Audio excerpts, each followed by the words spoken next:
My parents sold my daughter's $87,000 cello without asking, and when my grandmother found out, she didn't cry, she smiled, and said three words that made my parents' faces go white as snow. I smelled it before I even opened the front door. Fresh paint, sawdust. That sharp chemical smell that tells you someone's been spending money they shouldn't have. My daughter Emma climbed out of the car with her sheet music tucked under her arm, humming something beautiful under her breath, completely unaware that her entire world was about to shatter. She'd been looking forward to this practice session all week. Not because she had to, but because that cello was hers, truly hers, the one thing in this family that belonged to her and her alone. "Do you think Nana will be there today?" she asked me, pulling her hair back with that hopeful smile that breaks my heart every single time. I told her no, Nana's at her new place, we'll call her later. But Emma's eyes stayed bright anyway, like maybe the universe would surprise her. We walked up to the house and I unlocked the door, not because my parents trust me, but because I'm useful. And there's a massive difference between those two things. One gets you love, the other gets you errand duty and emergency babysitting. The second that door swung open, I heard power tools whining somewhere in the back, and the smell hit me like a slap. Definitely paint, definitely money being spent, definitely something wrong. Emma's face lit up when she saw the tarps covering the hallway. "Are they fixing the music room?" she asked. And I didn't answer because my brain was still trying to catch up with reality. We stepped inside and there were cardboard boxes everywhere, blue painter's tape marking off sections like crime scene barriers. And then Emma ran to the back window and gasped, "Mom, look." I followed her gaze and felt my stomach drop straight through the floor. The backyard looked like it had been torn open and gutted. A massive rectangle carved into the earth where grass used to grow, piles of dirt stacked like burial mounds, rebar sticking up like metal bones, and forms for concrete that screamed one thing and one thing only: a pool, a full-on in-ground swimming pool that nobody had mentioned to me, not once, not even in passing. "Is that for us?" Emma asked, and there was so much hope in her voice that I wanted to scream at every single person I was related to. "I don't know, sweetie," I said carefully. "Let's go get your cello." We walked down the hall toward the music room, my grandmother's sanctuary, the one place in this house that used to feel safe. Temperature controlled, humidifier running quietly, shelves lined with old sheet music. A lock on the cabinet because Nana wasn't born yesterday, and she knew exactly what kind of people she was dealing with. Emma said it always smelled like wood polish and peppermint tea in there. I said it smelled like boundaries that actually meant something. I pushed open the door and my heart stopped. The humidifier was still running, the stand was still there in the corner. But the spot where Emma's cello always rested, where it lived and breathed and waited for her small hands to bring it to life, that spot was empty. Not moved, not tucked away for safekeeping, just empty. Like it had never existed at all. Emma didn't scream, she didn't even gasp. She just froze in the doorway like someone had pressed pause on her entire existence. Then she walked to that empty corner slowly, carefully, like she was approaching a wounded animal that might lash out. She looked down at the floor, looked up at the shelf, looked behind the chair like maybe it had fallen and nobody noticed for days. Then she turned to me with eyes that were trying so hard not to break.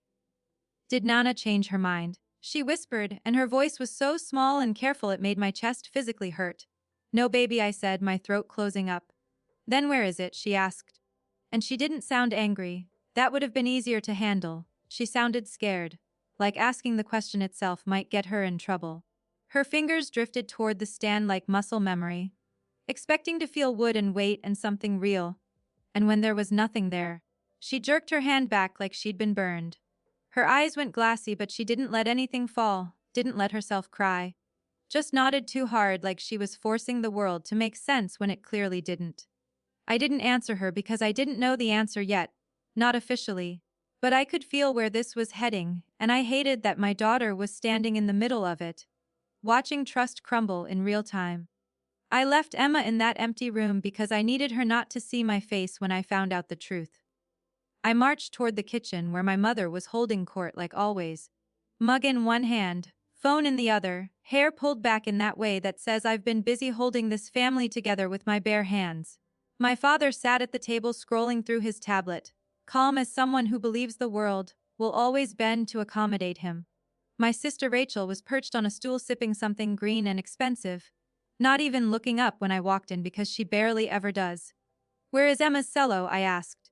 No greeting, no small talk, just the question that was burning a hole through my skull. My mother blinked slowly like I'd interrupted something important. Good morning to you too, Sarah, she said in that voice dripping with fake sweetness. I stared at her and didn't move. My father sighed like I was a problem he'd already solved in his head. What's the issue now, he asked, and I could feel my heart trying to climb out of my chest and find a family that actually gave a damn. Emma's cello, I repeated, every word sharp as broken glass. Where is it? Rachel snorted without looking up. Oh please, like I was being dramatic for caring about my own child. My mother took a slow sip of coffee, deliberate, controlled. Your father handled it, she said, and that phrase, handled it, is basically a red flag written in neon letters. Handled it how? I demanded. My father finally looked up from his tablet. We sold it. The kitchen went silent, like the house itself was holding its breath to see what would happen next.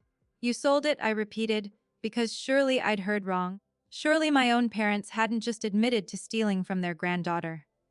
Yes, my father said like he was explaining a grocery list. It was valuable, it was sitting there. Your grandmother wasn't even using it anymore. It wasn't hers to sell, I said, my voice cracking. It was Emma's. Rachel laughed, actually laughed.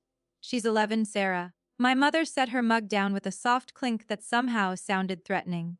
Don't start, Sarah. Don't start, I repeated, my voice rising. You sold my daughter's cello and you're telling me not to start. My father leaned back in his chair like he was about to lecture me on basic economics. It was a family asset, he said. No, I snapped, voice sharper now. It was set aside for Emma. Nana was crystal clear about that. Rachel finally looked up, eyes bright with that special kind of irritation reserved for people who think they're always right. And what about my kids? Are Ben and Olivia just chopped liver or something? Ben and Olivia weren't even in the room, but somehow they were still the main characters in this horror show. My mother waved her hand toward the backyard like she was presenting evidence in court. We're doing something nice for the children, she said. The children, I repeated. Ben and Olivia deserve space, my mother continued. They deserve to have fun. And Emma doesn't, I finished for her. My father rubbed his forehead, already exhausted by the inconvenience of my feelings. Emma will be fine with a student cello. You can rent one, plenty of kids do it. Emma will be fine. That's my family's favorite prayer, their get out of accountability free card. It means we did what we wanted and we're not dealing with your emotions about it. I could feel my hands shaking on the counter and I forced them still. Where is it right now? I asked, quieter this time but no less furious. Who did you sell it to? My father shrugged like we were discussing the weather. Some collector paid by wire, quick sale, already gone. Of course it was. My mother's eyes went sharp and cold. And before you get any ideas, you are not telling your grandmother. I stared at her like she'd just revealed herself as a complete stranger. She doesn't need the stress, my mother said, voice clipped and clinical. She's settling into her facility, professionals are taking care of her, let her have peace. You mean let you have peace? I shot back. My father's expression hardened into stone. Don't make this about you, Sarah. I laughed once, sharp and bitter. It's about my kid, I said. Rachel leaned forward with that fake, sweet voice that makes you want to check if your wallet's still in your pocket. Sarah, honestly. You always act like Emma is some tragic orphan. She's fine, she has you. The way she said you made it sound like a punishment, like I was the consolation prize. I turned and walked back down the hall toward the music room. Emma was still standing in that empty corner, staring at nothing, waiting for someone to tell her she mattered. I knelt down and took her hands in mine. We're going home, I said. Emma nodded without arguing, and that was the worst part. She didn't even fight, didn't even ask why. She just folded up like she'd been trained for this her entire life. As we walked toward the front door, my mother called after me. Sarah, do not call your grandmother. Do you hear me? I didn't answer because I did hear her, I just didn't care anymore. And that's when I knew I was absolutely going to tell Nana everything.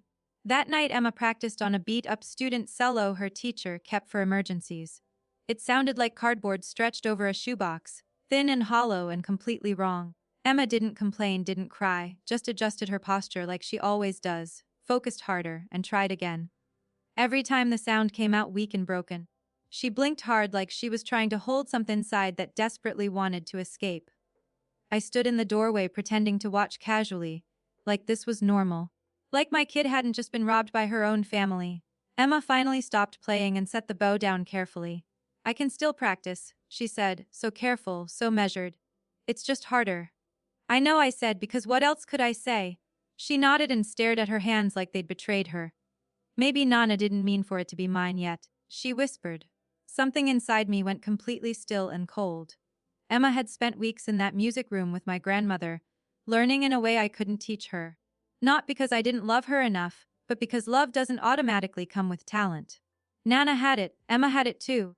And it skipped me entirely, like the universe looked at my family tree and said, let's not put all the gifts in one basket. Nana used to sit beside Emma and correct her grip with just 2 fingers and a look. She'd say things like your left hand is talking too loud, which made Emma giggle and then fix it immediately. She praised Emma the way kids need to be praised, specific and honest and real. Better, that was better.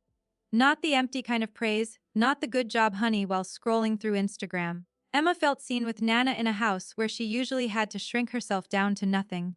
In my parents' house, Ben and Olivia could scream, spill juice, run through hallways like tiny dictators, and it was adorable. It was kids being kids. It was they're so spirited and full of life. Rachel, her husband, and their kids were living there too, one of those temporary arrangements that had somehow grown roots and become permanent. Emma was expected to be quiet, polite, grateful for every scrap of attention. If Emma laughed too loud, my mother would say inside voice sweetheart with a smile that never reached her eyes. If Ben yelled, my father would laugh and say he's got lungs on him like it was something to be proud of. If Olivia demanded attention, Rachel would scoop her up like she was a celebrity making an appearance. If Emma needed anything at all, it was treated like an inconvenience, an interruption, a problem to be managed. Emma learned to take up less space the way other kids learn multiplication tables. Nana noticed. She didn't always intervene because she was still my mother's mother and family politics are their own kind of minefield. But Nana did something quieter and more powerful. She carved out a space where Emma didn't have to apologize for existing. That space was the music room, and it made practical sense too. My apartment wasn't designed for antique instruments and long practice sessions. It was safe and clean and mine, but small. Sound traveled through the walls, neighbors complained. And a cello like Nana's, like Emma's, wasn't something you left in a corner near the radiator and hoped for the best. So we stored it at my parents' house in the climate-controlled room with the humidifier running like a promise. Nana had been careful, not just emotionally careful but paperwork careful, legally careful. She'd had the cello appraised, photographed, documented down to the serial number. She showed me the file once, not to brag but to make sure I understood. This is not just sentimental, she'd said, tapping the folder. It's valuable, and people get strange around valuable things. I'd nodded because yes, people get strange around money. I just didn't think people meant my own parents. Nana had moved out less than a week ago, into a place my mother described as perfect and so much safer and so much less stressful. Which might have been true for Nana. It was definitely true for my mother. The move had been preceded by months of comments like this is getting hard, she needs professional care. It's not fair to all of us. All of us meaning my mother, my father, Rachel. And somehow never me, the one who actually showed up. Nana didn't leave kicking and screaming. She left the way she did everything, with a straight spine and a quiet decision. But once she was gone, the energy in that house shifted immediately. The last set of eyes that mattered had left the room. And my family did what they always do when nobody can stop them, they took. Emma went to bed early that night, didn't ask to call Nana, didn't ask to complain about anything. Just hugged me so tight before she fell asleep like she was holding herself together with my ribs. After she was asleep, I sat at my kitchen table and stared at my phone for 20 minutes straight. I kept thinking about the way my mother said don't tell your grandmother. Not don't upset her. Not really, just don't tell her, like the truth was a weapon, and they expected me to keep it holstered for their comfort. I realized something that night, and it wasn't pretty. I'd spent most of my life trying not to be difficult, trying to be easy, thinking that being easy was the same as being loved.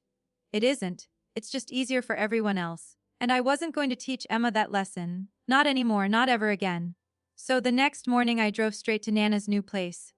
Nana lived in a bright, tidy apartment in an assisted independent living community that smelled like lemon cleaner and expensive hand soap. It wasn't depressing, it was controlled, orderly. And there's a massive difference. A staff member at the front desk smiled warmly and asked who I was visiting. Margaret, I said. Oh, she's in the lounge, the woman said brightly. She's been expecting you. Of course she had, because Nana always knows. I found her in an armchair with a book in her lap, and her glasses perched on the end of her nose. like she was about to judge the author personally. She looked up the second I walked in. Sit, she said immediately, your face is doing that thing. I sat down across from her. They did, I said. Nana didn't flinch, didn't gasp, didn't ask what I meant. She just waited because she already knew the shape of this conversation. So I told her everything, kept it simple, clinical almost, the missing cello, the pool excavation in the backyard, the exact words my parents used, family asset, Emma will be fine, don't tell Nana. Nana listened without interrupting the way people do when they're collecting evidence for something bigger. When I finished, she closed her book slowly and deliberately. And Emma, she asked quietly. She went quiet, I said, voice breaking. She asked if you changed your mind about giving it to her. Nana's expression didn't crumple into sadness. It hardened into something colder, clearer, sharper. She thought it was her fault, Nana said softly. I nodded because I couldn't speak anymore. Nana exhaled through her nose. One sharp breath. Then she asked, when did you last see the file? What file? I asked. The cello documentation, she said. Appraisal, photographs, serial numbers, identifiers. I saw it months ago. I said you showed it to me. Nana nodded once. Good, she said. She leaned forward slightly and her voice dropped. Sarah, do you have any texts about the pool? Any pictures, anything that shows the renovation started right after I moved? I can screenshot Rachel's Instagram posts, I said, because of course Rachel had posted. Rachel could post her own funeral if the lighting was good enough. Nana nodded. Do that, send them to me. I stared at her. Nana, are you okay? I asked. Nana looked at me over her glasses with an expression I'd never seen before. I am not the one who should be worried, she said.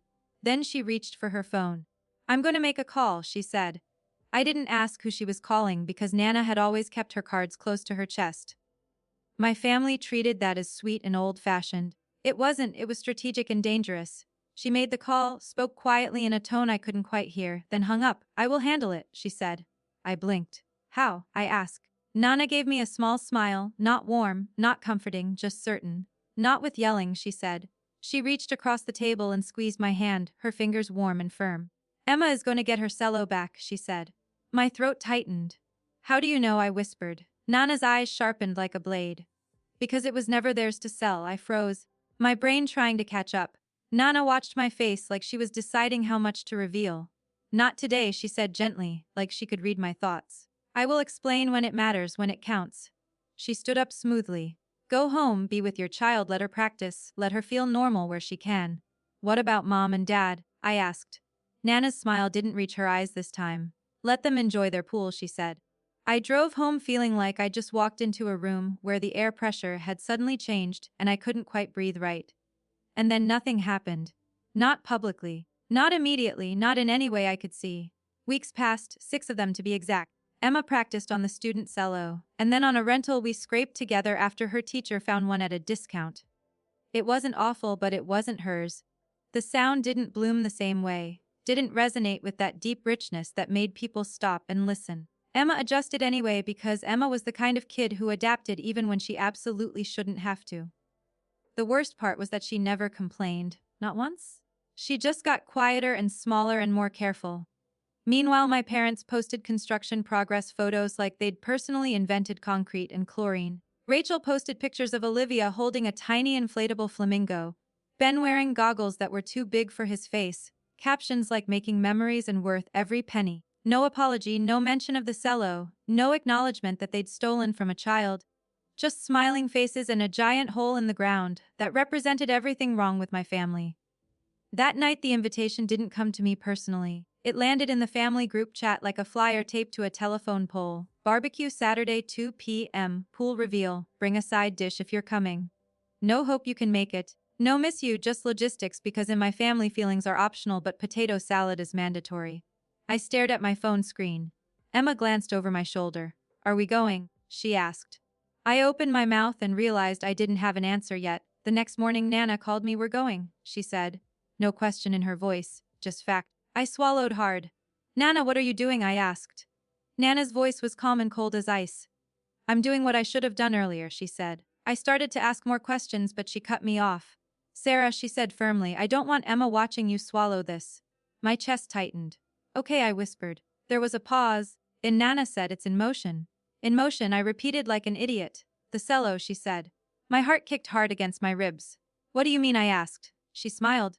I could hear it through the phone. You'll find out soon enough, she said. Saturday was hot in that oppressive way that makes you feel like you're breathing through a wet towel. Perfect pool weather, perfect look, great, we're doing weather. Emma wore her swimsuit under her clothes because she's 11 and Hope is stubborn and hard to kill. She didn't talk much on the drive over and neither did I. When we pulled up to the house, cars lined the entire street, people I recognized from holidays and family gatherings. Aunts, uncles, cousins, neighbors, the kind of crowd my parents loved because it made them feel important and successful. The backyard looked like a magazine spread, blue water shimmering under the brutal sun, stone decks spotless and gleaming. Pergola strung with lights like they'd watched one home improvement show and decided they were experts.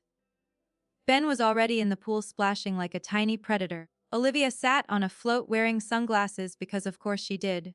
Rachel stood near the edge holding a drink and laughing loudly at something someone said, like she was hosting her own talk show. My mother stood near the grill with that I am, the matriarch posture she practices in mirrors. My father hovered nearby, smiling like a man whose life choices had just been validated by chlorine and concrete. And then Emma and I walked through the gate. My mother's smile flickered just slightly, not because she was surprised we came, but because she was irritated we had the audacity to show up. Sarah, she said, bright and fake as plastic flowers. You made it. Hi, Mom, I said flatly. Rachel looked Emma up and down like she was evaluating livestock. Hey, she said dismissively. Emma nodded politely, quietly, exactly the way she'd been trained. Ben cannonballed into the pool, and everyone laughed like it was the funniest thing they'd ever seen. Olivia squealed and Rachel beamed like her children had just won Olympic medals. Emma stood beside me with her towel folded carefully in her hands, looking lost. Looking like she didn't know where to put herself in this space that used to feel like family. I watched her eyes drift over the pool, over the pergola, over the new langurs, over everything her cello had been transformed into. Emma swallowed hard and I put my hand on her shoulder. She leaned into it without looking at me, and that's when I knew I wasn't here for revenge. I was here because my daughter deserved to see what happens when you don't let people take from you, and then demand gratitude in return. My father clapped his hands together. All right, everyone, food's almost ready. My mother laughed, that performance laugh she does. And before we eat, we just want to say this has been a long time coming. We're so happy to finally have a backyard the kids can really enjoy. Applause erupted, actual applause. Rachel raised her glass high. To family, she announced, more applause. Emma's fingers tightened around her towel until her knuckles went white. Then someone from the crowd asked, "Where's Margaret? Isn't she coming?" My mother's smile tightened into something sharp. "She's busy," she said quickly, moving on, changing the subject. Right on cue, the back gate clicked open. I turned and my heart stopped. Nana walked in, not in a wheelchair, not looking frail or confused or anything my mother had been implying for months. She wore a crisp blouse and slacks, and an expression so calm it made the air feel 10 degrees colder even in this heat. Beside her was Andrew, her lawyer and longtime friend, carrying a slim leather folder.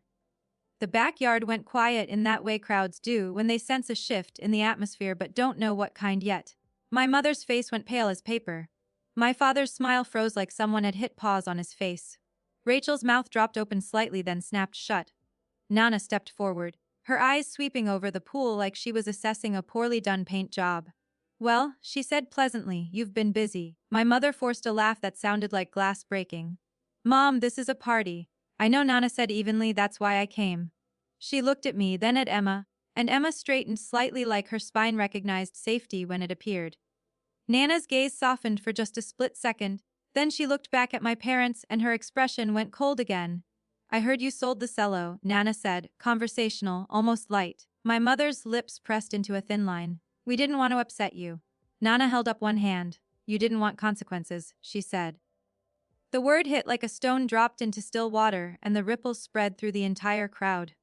My father cleared his throat and stepped forward. "Let's talk about this privately," he said, trying to take control. Nana smiled, and it was not a warm smile, not even close. "Oh, Thomas," she said sweetly. "You've had plenty of private time." A nervous laugh rippled through the crowd. People shifting their drinks from hand to hand. Someone pretending to check the grill. Nana turned slightly, addressing the entire backyard the way you might address a town hall meeting. "I won't keep you long," she said clearly. "I know you're here to swim." Rachel snapped, her voice sharp and desperate. "This is insane." Nana ignored her completely. She looked straight at my parents and said calmly, deliberately, the cello was. Everyone leaned in, even the people pretending not to pay attention. Held in trust for Emma, Nana finished. The silence that followed was so sharp it felt like broken glass scattered across concrete. My mother blinked rapidly. What, she said. Nana continued, her voice perfectly even. I am the trustee, Emma is the beneficiary. That cello was not a family asset. It was not yours to sell. My father stared at her like she'd suddenly started speaking in another language entirely. Rachel's face flushed red. You can't, she started. Nana's eyes flicked to Rachel. I can, she said simply. Andrew stepped forward quietly and opened the folder, pulling out documents. Nana didn't look at him, didn't need to. She kept her gaze locked on my parents because she wanted them to feel this, to understand what they'd done. I documented that instrument, she said, her voice carrying across the entire backyard. Appraisal, photographs, serial identifiers, insurance records, the works, because I've been alive a long time and I've met people. She paused deliberately. Apparently I'm related to some of them. A few people in the crowd snorted. That dry humor that slips under your skin while you're still deciding if you're allowed to laugh. My mother's voice shook. We didn't know anything about a trust. Nana nodded once. Correct, she said, you didn't. My father finally found his voice. Where is it now? He demanded. Nana's smile returned, small and cold. Safe, she said. Emma's head snapped up so fast I heard her neck crack. Nana looked directly at her, her expression softening. It was recovered this morning after Andrew made a few calls and filed the necessary reports.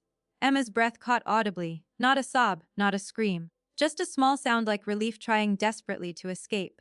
Nana turned back to my parents. You sold something you did not own, she said clearly. You took the money and you put it into, she gestured lazily at the PALE.This. Rachel snapped forward. It's for the kids, she said desperately. Nana's gaze sharpened like a knife. Emma is a kid, she said. Rachel's mouth opened and closed like a fish drowning in air. She looked at Ben and Olivia splashing happily in the pool like she wanted them to be a shield against reality. They weren't. Andrew cleared his throat gently. Margaret, he said quietly. Nana nodded once. Andrew stepped toward my parents and Rachel, holding out papers like a waiter offering a check nobody wants to see. Notice to vacate, he said calmly, professionally. 60 days. My mother stepped backward like the papers were radioactive. No, she whispered. Andrew didn't raise his voice, didn't need to. He just held the papers steady. You're kicking us out, Rachel shrieked, her voice going high and panicked. Nana tilted her head slightly. You're acting surprised, she said. That's the part I don't understand. My mother's hands were shaking visibly now. Mom, you can't do this. This is my home. Nana's expression stayed perfectly calm. It is the house you live in, she said. The difference in those two sentences was an ocean, a cliff, a chasm you could fall into and never climb out. I felt Emma press closer to my side. Rachel's eyes flashed with desperate anger. This is because of Sarah, she started. No, Nana said, cutting her off instantly. This is because you sold a child's instrument and poured the money into a pool like it was monopoly currency. My father's voice cracked. We improved the property. Nana's eyes narrowed dangerously. You improved your comfort with stolen money in a house you don't even own, she said. My mother looked like she might actually faint, her face going gray. The backyard was suddenly full of people who remembered they had places to be. Drinks being set down, conversations dying mid-sentence. Someone's laugh coming too late then stopping abruptly. Emma whispered, Mom. I looked down at her. Her eyes were wet, but she wasn't crying. She was holding it together the way kids do, when they don't want to make adults uncomfortable. I squeezed her shoulder, and then I looked at my parents, at Rachel, at that ridiculous pool, at the way they'd built something shiny for Ben and Olivia, and expected Emma to clap for it. And I said, not loudly but clearly enough that anyone listening could hear, Emma isn't second-tier family. My mother's face twisted. Sarah, she started. No, I said firmly. I'm not doing this today. Rachel scoffed loudly. So what, Lucy gets everything now? I laughed, sharp and dry as desert sand. She was getting a cello, I said. Nana took a step toward Emma, her voice softening completely. Sweetheart, you didn't lose it, she said gently. It was taken. Emma's lip trembled. I thought I did something wrong, she whispered. Nana's eyes flashed with anger so quick it was almost invisible, then it was gone, replaced by steel. You did nothing wrong, she said firmly. Andrew held the papers out again, steady, professional, unmoved.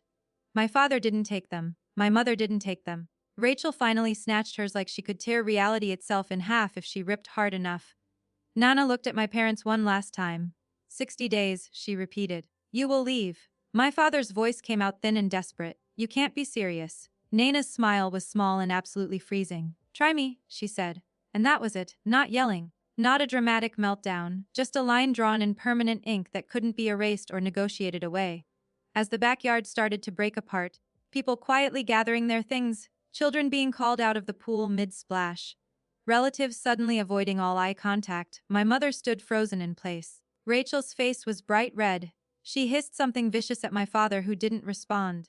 Ben and Olivia kept splashing for a few more minutes because kids don't understand adult consequences until the adults force them to.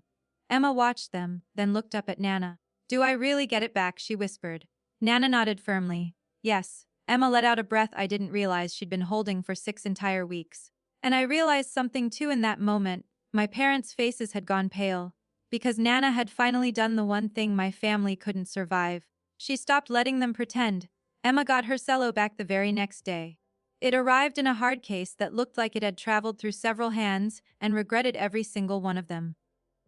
Nana opened it with Emma like it was a sacred ceremony. Emma ran her fingers over the wood like she was touching something alive, something that had come back from the dead. She didn't say much, didn't need to.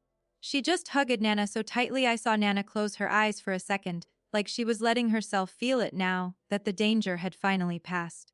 My parents meanwhile discovered an interesting fact about selling things you don't actually own. People want their money back, and they want it now. The buyer came after them the way you'd expect, angry, embarrassed, humiliated, and completely uninterested in my mother's we didn't know routine. The words repayment plan entered my parents' vocabulary like a terminal diagnosis. They couldn't pay it all at once. Most people can't, especially not people who pour stolen money into concrete and chlorine and string lights. 60 days went faster than they expected, faster than they wanted to believe was possible. My mother tried bargaining, crying, pleading. My father tried guilt trips and manipulation. Rachel tried pure rage, screaming about how unfair it all was. Nana didn't move, didn't bend, didn't give them an inch. They packed up their entire life from a house they'd treated like it was theirs by divine right and moved into something smaller, something cheaper, something without a pool. Rachel and her husband didn't end up swooping in to save my parents, not because they couldn't afford to help, but because they absolutely wouldn't. Rachel suddenly remembered how to create distance when consequences showed up at the door. One minute it was we all agreed this was a good idea, and the next minute it was I told you this was a bad idea from the start. Families like mine have a special talent for rewriting history on the fly, for changing their story when the original version stops serving them. Ben and Olivia adjusted quickly because kids always do. They're resilient in ways adults forget how to be. Emma adjusted too, but in a completely different way, in a way that made me proud and terrified at the same time. She started speaking up more, started using her voice. Small things at first, tiny rebellions. "Actually, I was sitting there. I don't like that joke. No, I'm not okay with that." The first time she did it in front of my mother's mouth tightened like she'd tasted something bitter and spoiled. Good, I thought, let her taste it. Nana updated her plans after everything settled, quietly, thoroughly, efficiently, the way she always does everything. She didn't give speeches about it, didn't make announcements, just slid a folder across my kitchen table one evening and said, "Andrew's handling the paperwork. I'm putting the house into a trust. I'll be the trustee. You'll be the beneficiary. So it's protected now, and it will be yours when I'm gone." The day my parents finally moved out, Emma and I packed up our apartment. No ceremony, no drama, just boxes and keys and a house that finally felt like it could breathe again. The first night we slept there, the house sounded different, no construction noise, no performative laughter, no heavy footsteps pacing around like ownership itself, just quiet, the good kind, the kind that feels earned. Then Nana moved back in, this time for real, permanently. Not as someone being taken care of, not as an inconvenience being managed in a spare room, but as the person who actually belonged there, who had always belonged there. Emma helped her unpack like it was a celebration, like Christmas morning. She carried sweaters and books, and that little tin of peppermint tea like each item was a vote for a better future.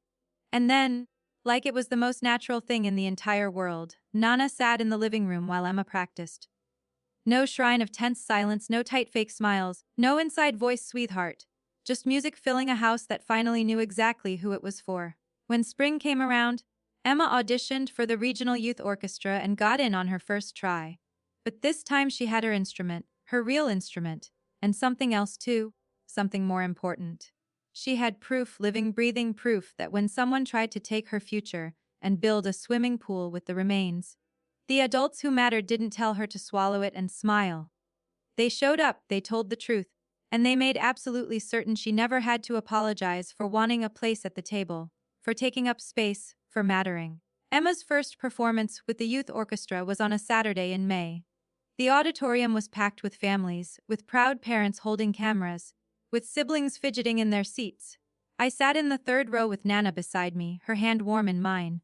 When Emma walked onto that stage carrying her cello, the one that had been stolen and recovered, the one that represented everything she'd almost lost, I saw her stand taller. She didn't look scared, didn't look small. She looked like someone who knew exactly what she was worth. The music started and I swear the entire room held its breath. Emma's bow moved across the strings and the sound that came out wasn't just notes on a page. It was everything she'd survived. Everything she'd fought for without even knowing she was fighting. Nana squeezed my hand and I looked over at her. She was crying, not sad tears, proud ones. The kind that mean you did it, you actually did it. When the performance ended, the applause was thunderous, washing over Emma like a wave. She smiled, really smiled, not the careful practiced smile she used to give my parents, but something real and unguarded and completely hers. Backstage afterward, Emma hugged me so tight I could barely breathe. "Did you see?" she whispered into my shoulder. "Did you see? Nana came." "Of course I came," Nana said, appearing beside us. "I wouldn't miss this for anything in the world." Emma turned and hugged her next, and I watched my grandmother, this woman who had fought an entire family to protect one child, close her eyes and hold Emma like she was the most precious thing on earth. My parents didn't come to the performance, didn't send a card, didn't acknowledge it at all. Rachel posted something passive-aggressive on social media about how some people only care about themselves. I didn't respond, didn't engage, just blocked her and moved on, because some bridges are meant to burn. That summer, Emma practiced every single day in the music room that was now truly hers. The sound of the cello drifted through the house, like a promise being kept, like justice taking the form of music. Nana would sit in her chair with her book and her tea, listening, sometimes offering a quiet correction, mostly just being present, being the person Emma needed her to be. I started saying no more often, to family obligations that felt like traps, to guilt trips disguised as invitations, to anything that made Emma feel less than. It was terrifying at first, saying no, setting boundaries, being difficult. But then it became easier, then it became automatic, then it became the only way I knew how to protect my daughter from people who saw her as negotiable. One afternoon in late July, Emma came into the kitchen where I was making dinner. "Mom," she said, "I need to tell you something." I turned, concerned. "What's wrong?" "Nothing's wrong," she said quickly. I wanted to say thank you." "For what?" I asked. "For not letting them make me disappear," she said simply. My throat closed up completely. "You could never disappear," I managed to say. "I know that now," Emma said. "But I didn't know it then." She went back to practicing and I stood there in the kitchen, crying over a cutting board full of vegetables, realizing that sometimes the most important thing you can teach your child is that they're worth fighting for. Even when the people you're fighting against are family. Especially when the people you're fighting against are family. Nana passed away 3 years later, peacefully, in her sleep, in the house she'd protected. Emma was 14 by then, talented enough to be considering music conservatories, strong enough to stand up for herself, confident enough to know her own worth. At Nana's funeral, I gave the eulogy. I talked about her strength, her grace, her absolute refusal to let the people she loved be diminished. I talked about the cello, about the trust, about the way she'd drawn a line in the sand and dared anyone to cross it. My mother sat in the back row and didn't say a word. Rachel didn't come at all. After the service, Emma played a piece on her cello, the same cello that had been stolen and recovered, the one Nana had protected with paperwork and phone calls, and the kind of quiet strength that changes everything. The music filled the church and I swear I felt Nana there, felt her approval, felt her saying, "Yes, this is exactly what I wanted, this is exactly why I fought." Emma finished playing and looked at me, tears streaming down her face but her chin held high. "That was for her," Emma said. "I know," I whispered. She nodded and carefully, reverently, put the cello back in its case. We buried Nana on a hill overlooking the city she'd lived in her entire life. Emma placed a single white rose on the casket. "Thank you for seeing me," she whispered. The house became ours officially after the estate was settled. Emma's room was the music room, obviously, with the humidifier still running, the temperature still controlled. Everything exactly as Nana had left it. Sometimes I'd walk past and hear Emma practicing, hear that rich deep sound filling the space, and I'd think about my parents living in their smaller house with their pool they couldn't afford to maintain, with the weight of their choices pressing down on them every single day. I didn't feel sorry for them, I felt nothing at all, and that was somehow the most freeing feeling in the world. Emma got accepted to Juilliard when she was 17, full scholarship, based purely on her talent and her audition. She played the cello that Nana had protected, the one my parents had sold, the one that had been recovered through paperwork and legal threats, and one grandmother's absolute refusal to let theft be disguised as family business. The day Emma left for New York, I helped her pack the cello into its case. She ran her fingers over the wood one more time. I used to think this was just an instrument, she said quietly. What is it now? I asked. Proof, she said. Proof that I mattered enough for someone to fight for me. I hugged her tight. This daughter of mine who had learned the hardest lesson any child can learn, that sometimes the people who are supposed to love you will take from you, will diminish you, will expect you to smile while they do it. But she'd also learned the more important lesson, that there are people who will stand up for you, who will draw lines, who will make sure you never have to apologize for taking up space in the world. Emma left for Juilliard and I stayed in the house that Nana had protected. Sometimes I'd walk through the music room and remember Emma at 11, standing in an empty corner, asking if Nana had changed her mind. I'd remember the pool in my parents' backyard, the symbol of everything they'd valued more than their own granddaughter. And I'd remember Nana, walking through that gate with her lawyer, with her paperwork, with her absolute certainty that some things are worth fighting for, even when it costs you everything, especially when it costs you everything. Years later, Emma performed at Lincoln Center. I flew to New York to watch, sitting in the audience with tears streaming down my face as my daughter, my brilliant, talented daughter who had almost lost everything, played her heart out on a stage that mattered. After the performance, a woman approached me in the lobby. You must be so proud, she said. I am, I replied. She's extraordinarily talented, the woman continued. Where did she study? With my grandmother, I said. In a music room that was protected by a trust and a woman who refused to let anyone take what mattered. The woman looked confused, but I didn't explain further, just smiled and walked away because some stories are too complicated for strangers to understand. Emma came out of the backstage area still in her performance dress, cello case in hand, glowing with the kind of joy that only comes from doing exactly what you're meant to do. How was it? She asked, breathless. Perfect, I said. Like Nana was watching. Emma's smile softened. She was, Emma said with certainty. She always is. We walked out of Lincoln Center into the New York night, my daughter and I, carrying a cello that represented more than music, more than talent, more than money. It represented the moment someone said no. This child matters, this child's future matters, and I will burn down everything to prove it. And sometimes, on quiet nights when I'm alone in the house, I swear I can still smell peppermint tea, can still feel Nana's presence in the walls, in the music room, in the legacy she left behind. Not money, not possessions, but the absolute certainty that some things are worth protecting, some people are worth fighting for, and some lines can never be crossed without consequences. That's what Nana taught us, Emma and me. That's what the cello represents. That's what my parents learned too late, standing in their smaller house, living with their choices, understanding finally that you can't steal from a child and call it family business. You can't take someone's future and pour it into concrete. You can't expect a child to disappear for your convenience. And if you try, if you really try, you might just discover that the person you dismissed as old and powerless has been playing a longer game than you ever imagined. Nana won in every way that matters. Emma thrived. I learned to say no. And my parents learned that actions have consequences, even when you're family, especially when you're family. The cello sits in Emma's apartment now, in a climate-controlled room she designed specifically for it. She still plays it every day, still treats it with the reverence it deserves. And sometimes, when she's practicing something particularly difficult, she'll pause and look at the instrument and whisper, "Thank you, Nana. Thank you for fighting for me." Because that's what love looks like sometimes, not warm hugs and easy affection, but cold hard boundaries and legal documents and the absolute refusal to let anyone make you or the people you love feel small. That's what my grandmother taught us. That's the real inheritance, not the house, not the cello, but the knowledge that we're worth protecting, worth fighting for, Worth every difficult conversation and burned bridge and uncomfortable confrontation. So when people ask me if Nana went too far, if she was too harsh, if she overreacted, I think about Emma at 11 standing in an empty corner believing she'd done something wrong. I think about the pool, about the theft disguised as family asset management, about the years of being told to be quiet and small and grateful.